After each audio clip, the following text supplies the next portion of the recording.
সবুজে ঘেরা ছোট্ট একটা গ্রাম, চারদিকে ধানের ক্ষেত, মাঝে মাঝে তাল গাছ।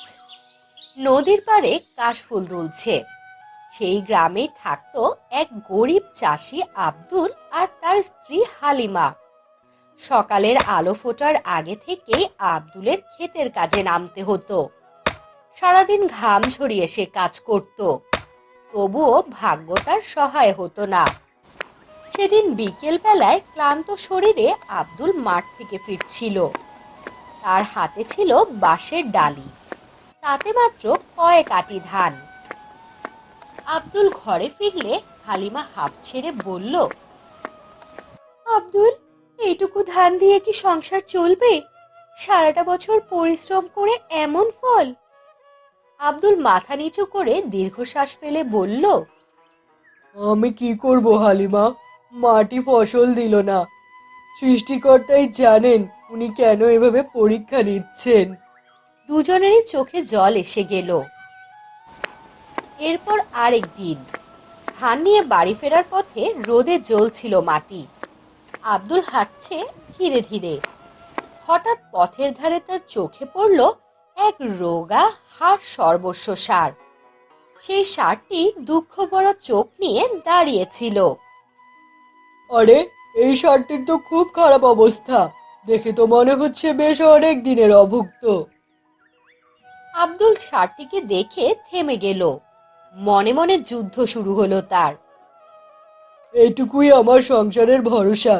যদি এইটুকু ষাঁড়কে দিয়ে দেই তবে আমরা খালি পেটে থাকবো, কিন্তু এর কষ্টও তো আমি দেখতে পারছি না। আব্দুল আর কিছু না ভেবে সেই ডালির ধানগুলো ষাঁড়ের সামনে রেখে দিল। নাও ভাই, তুমিই খাও, আমি খালি হাতে বাড়ি ফিরি। ষাঁড় ক্ষুধার্ত প্রাণের মতো ধান খেতে লাগলো। আব্দুল শূন্য হাতে হাঁটতে লাগলো। অল্প কিছু দূর যেতেই রাস্তার ধারে এক বৃদ্ধকে দেখা গেল। সে ঠোঁট শুকনো, দম বন্ধ হয়ে প্রায় মারাই যাচ্ছিল। বৃদ্ধ কাঁপা কাঁপা গলায় বলল, বাবা, একটু পানি, একটু পানি না পেলে আমি শেষ হয়ে যাব। আমাকে একটু পানি দাও বাবা। আব্দুল থেমে গেল। তার কলসিতে ছিল শেষ ফোঁটা পানি। সে নিজের মনে বলল, এই ফোঁটা যদি দিই আমি নিজে তৃষ্ণায় কষ্ট পাবো, কিন্তু মানুষটাকে তো আমি মরতে দিতে পারি না। যাই, বৃদ্ধকে এই পানিটুকু দিয়ে দেই। সে কলসির পানি বৃদ্ধের ঠোঁটে ঢেলে দিল। বৃদ্ধ তা পান করতেই শরীরে প্রাণ ফিরে এলো। হঠাৎ আশ্চর্য রকম ভাবে বৃদ্ধের চেহারা পাল্টাতে শুরু করলো। সাদা দাড়ি চুল বাতাসে মিলিয়ে গেল। শরীর থেকে আলো ঝলমল করতে লাগলো। আব্দুল অবাক হয়ে দেখলো তার সামনে দাঁড়িয়ে আছে এক অপূর্ব সুন্দর পরী। পরী মৃদু হেসে বলল, আব্দুল, তুমি প্রাণের ক্ষুধা মেটালে, মানুষের জীবন বাঁচালে। তোমার দয়ার জন্য আমি তোমাকে আশীর্বাদ দিচ্ছি। আব্দুল ভয়ে কেঁপে উঠল। সে ভয় পাওয়া গলায় বলতে থাকলো, আপনি কে? আপনি কোথা থেকে এলেন? পরী উত্তর দিল, আমি আকাশলোকের পরী। তোমার দয়া দেখে আমি মুগ্ধ হয়েছি, তাই তোমাকে আমি উপহার দেব এক জাদুর ষাঁড়। এই ষাঁড় তোমার সংসারে সুখ আর সমৃদ্ধি বয়ে আনবে। আকাশ থেকে একরাশ আলো নেমে এলো। তার মধ্যে দাঁড়িয়ে গেল এক শক্তিশালী দীপ্তিময় ষাঁড়।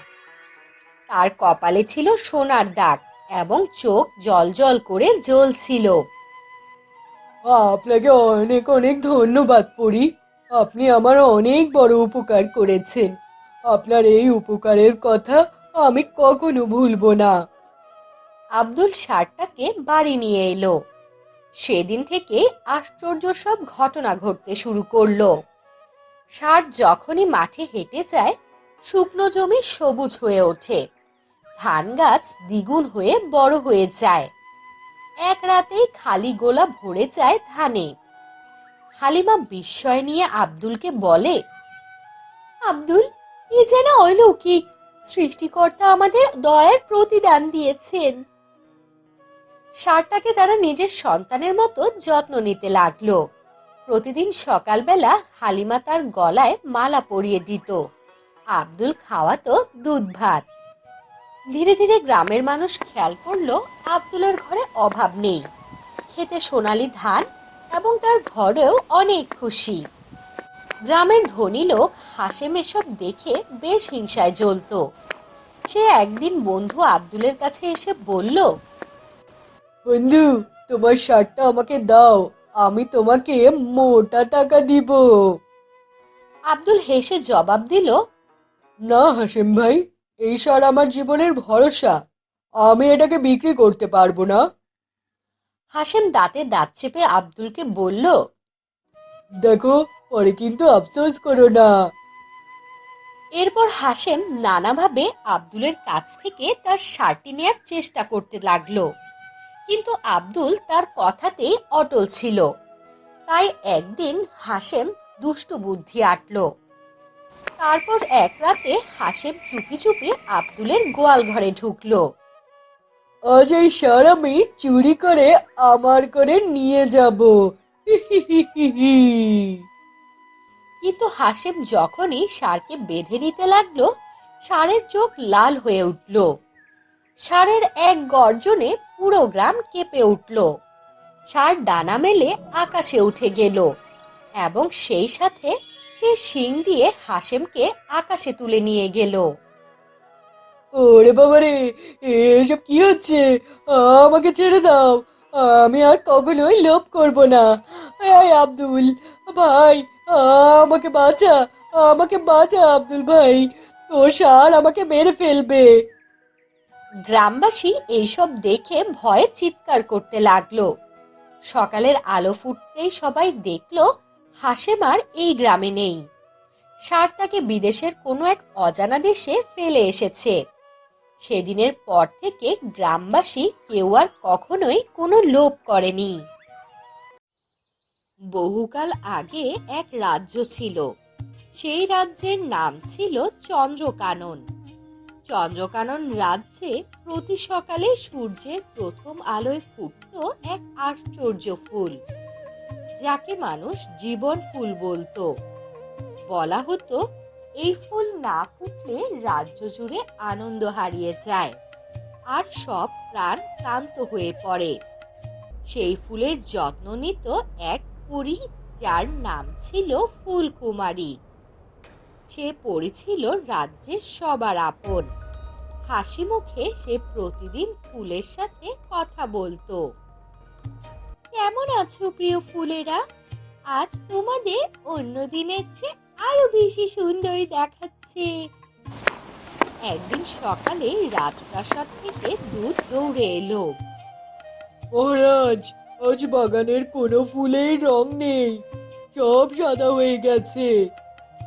কিভাবে সম্ভব? ফুলকুমারীকে এক্ষুনি ডাকো। ফুলকুমারী এসে দেখে সব ফুল আসলেই রং হারিয়ে ফেলেছে। তাদের কোনো গন্ধও নেই, তাদের মুখে হাসিও নেই। তোমরা ভয় পেও না, আমি তোমাদের রং ফিরিয়ে দেব। ফুলকুমারী ফুলের কাছে কান পেতে শোনে ফুলেরা কাঁদছে আর বলছে, আমাদের হৃদয় শুকিয়ে গেছে, কারণ পৃথিবী এখন কৃতজ্ঞতা ভুলে গেছে। ফুলকুমারী বুঝতে পারে মানুষের মধ্যে আনন্দ আছে, কিন্তু কৃতজ্ঞতা নেই। তাই সে রওনা হয় চারদিকে কৃতজ্ঞতার রং খুঁজতে। প্রথমে সে যায় এক দরিদ্র গ্রামে। সেখানে এক বৃদ্ধা ভোর থেকে রাত পর্যন্ত অন্যের মাঠে কাজ করেও তার মুখে হাসি ফুটিয়ে রাখে। তুমি তো অনেক কষ্ট পাও, তবুও এত হাসো কেন? হাসি ছাড়া তো সকাল ফোটে না মা, আমি বেঁচে আছি, এটাই তো আমার সবচেয়ে বড় উপহার। ফুলকুমারী হাসে আর তার ডানার এক প্রান্তে হালকা গোলাপি রং জ্বলে ওঠে। তারপর সে যায় এক বনে, যেখানে সে এক আহত হরিণকে দেখতে পায়। এই আহত হরিণটি ব্যথায় শুয়ে কাতরাচ্ছিল। ফুলকুমারী তার ঘাস সারিয়ে দেয়। হরিণ তখন মাথা নিচু করে বলে, তুমি পালাওনি কেন? কারণ তুমি আমার প্রাণ বাঁচিয়েছো, তাই আমি তোমার পাশে থাকবো। হরিণের কথা শুনে ফুলকুমারীর ডানায় আবারও আলো ফুটে ওঠে।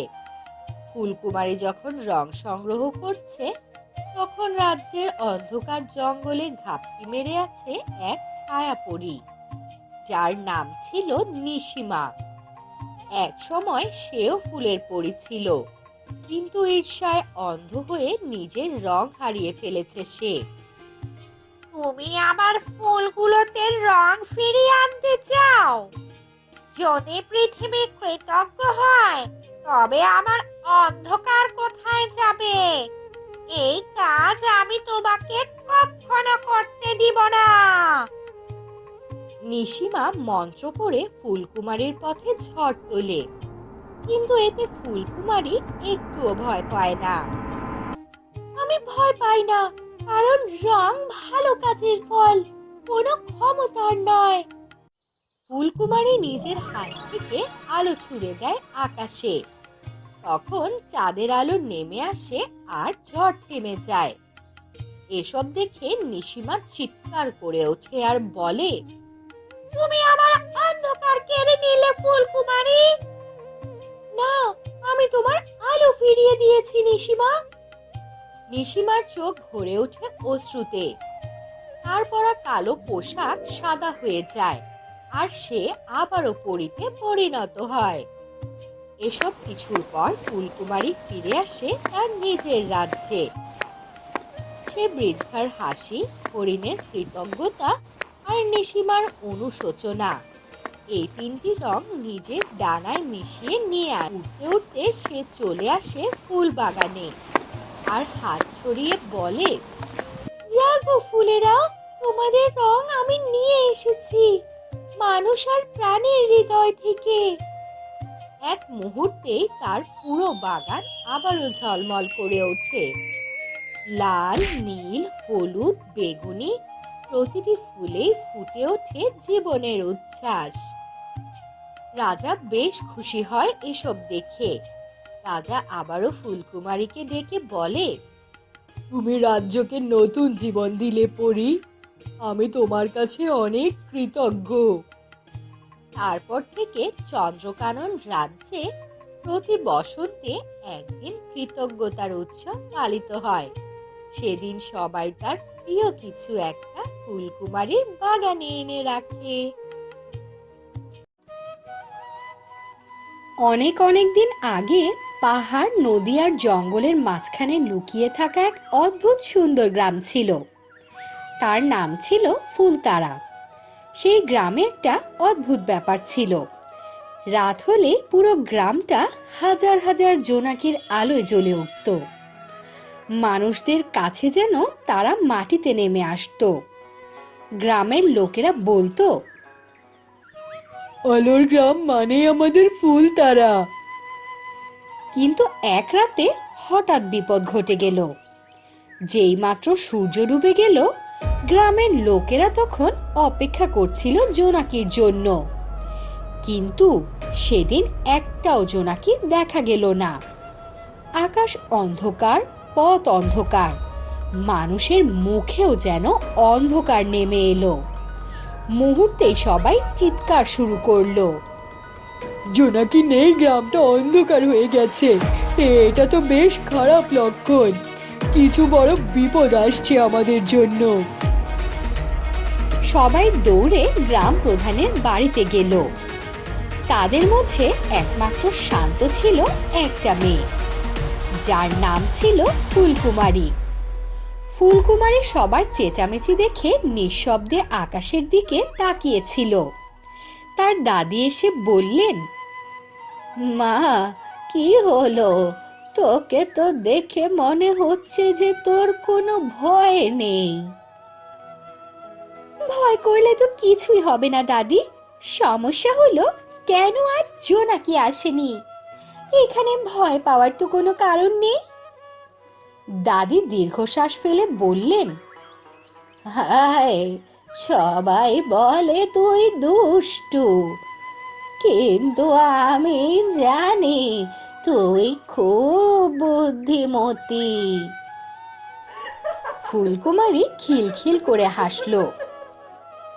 আচ্ছা থাক, প্রশংসা বাদ দাও। আমি জঙ্গলে যাচ্ছি, ওখানে সব সূত্র আছে। দাদি কিছুক্ষণ হাঁ করে তাকিয়ে থেকে বললেন, রাতে জঙ্গলে ভয় পাবি তো? ভয় লাগে দাদি, কিন্তু সমস্যা বড় হলে ভয় চেপে ধরতে হয়। ফুলকুমারী হাতের লণ্ঠন নিয়ে জঙ্গলের দিকে হাঁটতে শুরু করলো। জঙ্গলে ঢুকতেই একটা অদ্ভুত নীরবতা তাকে স্বাগত জানালো। ফুলকুমারী নিচু গলায় ফিসফিস করে বলল, যেখানে বেশি নীরবতা সেখানে সমস্যা বড় হয়। সে বটগাছের কাছে পৌঁছালো। জোনাকিরা যেখান থেকে আলো ছড়াতো প্রতিদিন, ঠিক সেখানটায় গিয়ে দাঁড়ালো। আজ গাছটাও কেমন যেন নিস্তব্ধ, একদম মৃতের মতো। ফুলকুমারী ধীরে ধীরে মাটিতে বসে হাত চালালো। মাটি কিছুটা নরম, আঙুলে কিছুটা বালুর মতো কিছু লাগছে। সে লণ্ঠনের আলো ফেলে দেখলো ছোট ছোট গর্ত। সে ফিসফিস করে বলল, গর্ত? গর্ত মানে তো কারো পায়ের চিহ্ন, কিন্তু কার? ঠিক তখনই গাছের মাথা থেকে একটা ডাক শোনা গেল। কাকা! চিল নিচে নেমে এসে পাতায় বসলো এবং বলল, তুই এখানে? সবাই তো দৌড়ে গ্রাম প্রধানের কাছে ছুটেছে। ওরা ভিড়ে সমস্যার সমাধান করে না চিলদা, ওরা শুধু ভয় ভাগাভাগি করে। আমি সমস্যা জানতে এসেছি। চিল মাথা নাড়ল। বাতাস থেমে গেছে আজ, জোনাকিরা উঠতে পারছে না। ফুলকুমারী ভ্রুকুচকে জিজ্ঞেস করলো, বাতাস থেমে গেছে? বাতাস কি কারো কথায় থামে নাকি? চিল বলল, হাওয়ার রাস্তার সামনে পাথরের দেয়াল, তাই বাতাস ঢুকছে না। ফুলকুমারের চোখ জ্বলে উঠল। হাওয়ার রাস্তা আটকানো? কে এমন করবে? চলো দেখি তো। চিল ফুলকুমারীকে পাহাড়ের গায়ে একটি সরু ফাটলের কাছে নিয়ে গেল। এই ফাটল দিয়েই প্রতি রাতে হাওয়া এসে জঙ্গল থেকে আর গ্রামকে ঠান্ডা করত। কিন্তু আজ ফাঁকাটা বড় বড় পাথর দিয়ে ভর্তি। ফুলকুমারী হাঁ করে বলল, এগুলো কেউ ইচ্ছে করে বসিয়েছে, কিন্তু কেন? ঠিক তখনই পাশের ঝোপে কিছু একটা নড়ে চড়ে উঠল। ফুলকুমারী বলল, কে? কে আছো ওখানে? এক্ষুনি বেরিয়ে এসো। ধীরে ধীরে এক ছোট্ট খরগোশ বেরিয়ে এলো। মোটা সোটা, গা কেমন ভেজা ভেজা, এবং সে ভয়ে খুব কাঁপছিল। দিদি, রাগ করো না, আমি করেছি কাজটা। ফুলকুমারী বেশ বিস্মিত হলো। তুই তুই বাতাসের পথ আটকাস কেন? খরগোশ মাথা নিচু করে বলল, হাওয়া আসলেই আমার বাসা উড়ে যায়, আমি ভয় পাই। আমি তাই ভয়ে ভেতরে পাথর ঢুকিয়ে রেখেছিলাম। ফুলকুমারী খুব নরম গলায় বলল, তুই ভয়ে এই কাজ করেছিস? খারাপ উদ্দেশ্যে না, কিন্তু এত বড় রাস্তা বন্ধ করলে পুরো গ্রাম তো অন্ধকারে ডুবে যায়। সমস্যা এখানে একটাই, আর তার সমস্যার সমাধান করতে হবে। 10টা সমস্যা বাড়িয়ে বসে আছিস, তোকে নিয়ে আরেক জ্বালা। খরগোশ কেঁদে ফেলল। এখন কি হবে? সমস্যা তৈরি হয়েছে, মাথা কাটিয়ে সমাধানও করতে হবে। ফুলকুমারী প্রথমে গ্রামের কাঠমিস্ত্রিকে বলল, খরগোশের বাসার সামনে এমন একটা বেড়া বানাতে হবে যাতে বাতাস ঢুকবে কিন্তু তার বাসা উড়াবে না, এবং খরগোশটাও ভয়ও পাবে না। কাঠমিস্ত্রি বললেন, এত ছোট বেড়া করতেই পারি মা, তুমি কোনো চিন্তা করো না ফুলকুমারী মা। গ্রামের লোকেরাও এসে সাহায্য করলো। 1 ঘন্টার মধ্যেই খুব সুন্দর একটা ছোট্ট বেড়া তৈরি হলো। এরপর ফুলকুমারী বলল, এবার পাথরগুলোও সরাতে হবে, সবাই মিলে হাত লাগাই। সবার চেষ্টায় পাথরগুলো সরতে শুরু করলো। পাথর সরতেই সুই করে বাতাস আসতে লাগলো। তীব্র বাতাসে পাহাড় ভেদ করে ছুটে গেল। গাছের পাতা দুলল, নদীতে আবারও ঢেউ উঠল, জঙ্গলে আবারও শব্দ ফিরে এলো। এসব দেখে ফুলকুমারী বলল, সবাই আকাশের দিকে তাকাও। ঠিক তখনই তারা দেখতে পেল হাজার হাজার জোনাকি একসাথে আলো জ্বালিয়ে আকাশে উড়ে উঠল। গ্রামটি আবারও যেন আলোর বৃষ্টিতে ভিজে গেল। গ্রাম প্রধান এসে ফুলকুমারীর মাথায় হাত রেখে বললেন, মা, তুমি না থাকলে আজ গ্রামটা অন্ধকারেই ডুবে থাকতো। ফুলকুমারী মৃদু হেসে সবার সাথে আনন্দে মেতে উঠল।